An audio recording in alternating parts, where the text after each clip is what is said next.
तो मैं यहाँ पर औसान माता की कहानी सुनाने जा रही हूँ। ये कहानी है अमीर जेठानी और गरीब देवरानी की। तो एक दिन देवरानी जेठानी दोनों आपस में बात कर रही हैं। तो जेठानी से बोली देवरानी की, दीदी आप हमारे लिए कहीं से काम ढूंढ दो तो हमारा भी गुजारा चल जाएगा। तो उसमें जेठानी बोली कि मैं कहाँ ढूंढने जाऊंगी, तुम ऐसा करो कि कल से मेरे घर का सारा काम करना और बदले में मैं कुछ पैसे दूंगी और कुछ जो बचा हुआ खाना रहेगा वो बच्चों के लिए ले जाना। तो देवरानी बहुत खुश हो गई और बोली ठीक ठीक दीदी, हम कल से आएंगे तुम्हारे घर काम करने। तो जब सुबह हुई वो जेठानी के घर गई और घर का सारा काम ख़त्म कर दी। जब सारा काम ख़त्म करके अपने घर जाने लगी तो जेठानी ने जो घर का खाना बचा हुआ था वो बच्चों को दे दिया। तो वो जो देवरानी थी खाना लेकर अपने घर पहुंची तो जो देवरानी के बच्चे थे वो खाना छीनने लगे और बोले कि मम्मी क्या दिया है बड़ी मम्मी ने। तो बच्चों को वो सारा खाना दी और बच्चे वो खाना खाकर बहुत खुश हुए। तो एक दिन ऐसे जेठानी के घर में औसान माता की पूजा थी। तो उसने कहा कि कल तुम सुबह जल्दी आ जाना और घर का सारा काम ख़त्म कर देना जल्दी। तो बोली ठीक है दीदी। तो जैसे ही सुबह हुई तो देवरानी जेठानी के घर सुबह सुबह जल्दी चली गई और घर का सारा काम ख़त्म कर दी। तो जेठानी ने पूछा कि काम ख़त्म हो गया है तो तुम अपने घर जाओ। तो वो अपने घर आ गई। फिर इसके बाद में उसने शाम को ही सारी सुहागनें को न्योता दे आई थी। तो सारी सुहागनें आ गई और बड़े ही प्रेम से, बड़े ही विधि विधान से औसान माता की पूजा हुई, कथा हुई, आरती हुई, गीत हुए। तो इसके बाद में बहुत दिन बाद देवरानियों के बच्चों को पता चला तो वो बोले कि बड़ी मम्मी ने, मम्मी आपको क्यों नहीं बुलाया है पूजा में। तो देवरानी बोलती है बेटा वो बड़े लोग हैं, बड़े लोगों को ही बुलाएंगे, हम जैसे गरीब लोगों को कहाँ बुलाएंगे। तो बच्चे जिद करने लगे कि मम्मी आप भी औसान माता की दुरिया पूजा करो। तो बोली कि बेटा हमारे पास तो कुछ नहीं है, हम कैसे पूजा कर पाएंगे। तो बोलती है कि नहीं मम्मी करो, बच्चे जिद करने लगे। तो फिर इसके बाद में देवरानी बोलती है ठीक है हम कल करते हैं। पर वो मन ही मन सोच रही थी कि हमारे पास तो कुछ नहीं, हम कैसे पूजा कर पाएंगे, पर बच्चों के जिद के आगे कहाँ चलती है। तो वो शाम को गई और 7 सुहागनों को न्योता दे आई।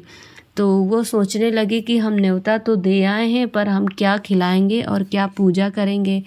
फिर इसके बाद में वो सुबह सुबह उठकर घर की साफ़ सफाई करी और जहाँ पर सुहागले खिलाना था वहाँ की साफ़ सफाई करी और जो भी सामान था तो आसन लगा के वो बड़ी सी टोकरी से वहाँ पर ढक दिया।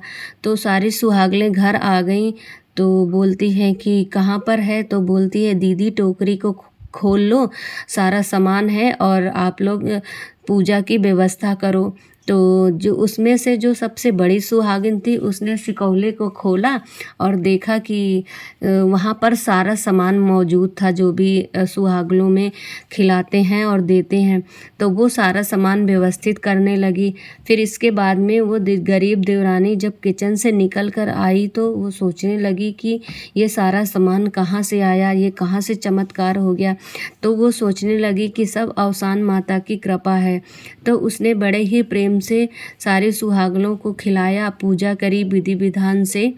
फिर इसके बाद में वहाँ की जो औरतें हैं सारी जो सुहागनें थी वो बात करते हुए निकलती हैं, बोलती हैं इसने तो अपनी जेठानी से भी ज़्यादा स्वागत सम्मान किया और उससे भी ज़्यादा अच्छी पूजा करवाई।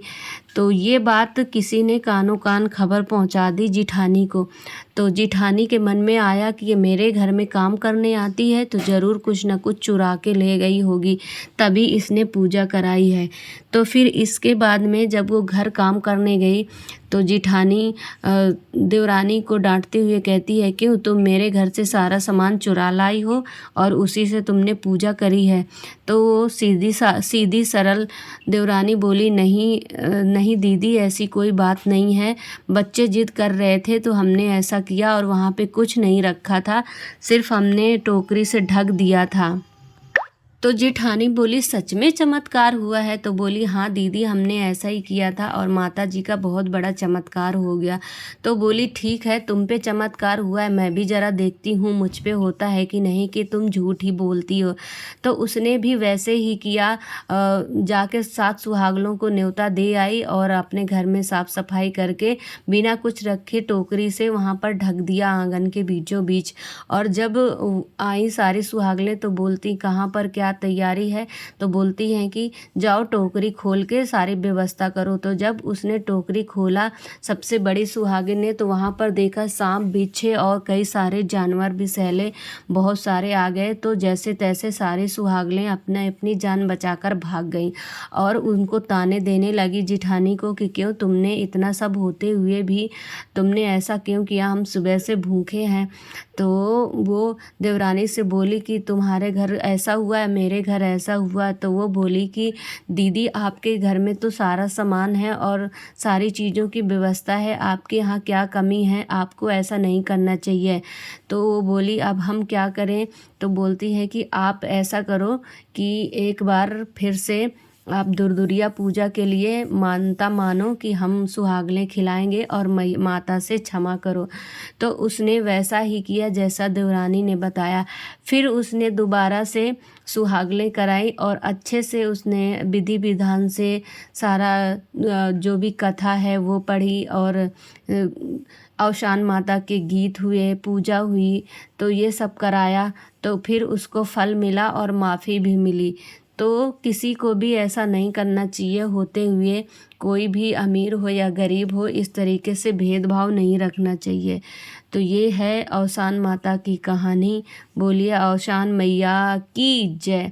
जैसा उस गरीब देवरानी को माँ ने चमत्कार किया, ऐसा हम सभी को चमत्कार करें। तो ये मेरे मायके में मेरी चाची के यहाँ सुहागनें हुई हैं, तो इसलिए मैंने यहाँ पर कथा लगा दी है। और यहाँ पर देखिए हम सभी लोग सुहागनें खा चुके हैं और जो भी है सुहाग भी ले चुके हैं। इसके बाद में बच्चे आ गए हैं। तो ये मेरा बेटा है, गोद में बैठा है, तो इसको भी खिलाई हैं। जो मेरी बहन है तो पूरे खा नहीं पा रही है, तो बोलती है कि बेटा को खिलाया जाता है। और ये देखिए सो के उठ के मेरे पीछे चले गए, मम्मा मुझे भी जाना है, मम्मा मुझे भी जाना है। तो ये जो घर है इनका पुराना घर है, यहाँ पर रहते नहीं हैं, लेकिन मेन घर है इसलिए आंगन में खिलाई हैं इन्होंने। बोलते हैं आंगन में खिलाई जाती हैं। तो हम सभी लोग बस जा रहे हैं। ये यहाँ पैर वगैरह छू रही हैं चाची लोग, जिनको छूना है। तो यहाँ पर तो सब मेरे ही पैर छू रहे हैं। तो ये देखिए, तो मेरी सिस्टर की शादी हुई थी तो चाची ने उन्हीं की गोद भरने के लिए ये सुहागनें करवाई हैं। तो आप लोगों को वीडियो कैसा लगा, मेक श्योर पसंद आया है तो लाइक शेयर एंड कमेंट्स कीजिएगा। जो लोग अभी नए हैं वो हमारे चैनल को सब्सक्राइब कर लीजिएगा। इस चैनल में सारा कुछ आपको मिल जाएगा। तो लाइक कर दीजिएगा, फैमिली दोस्तों के साथ में शेयर कर दीजिएगा।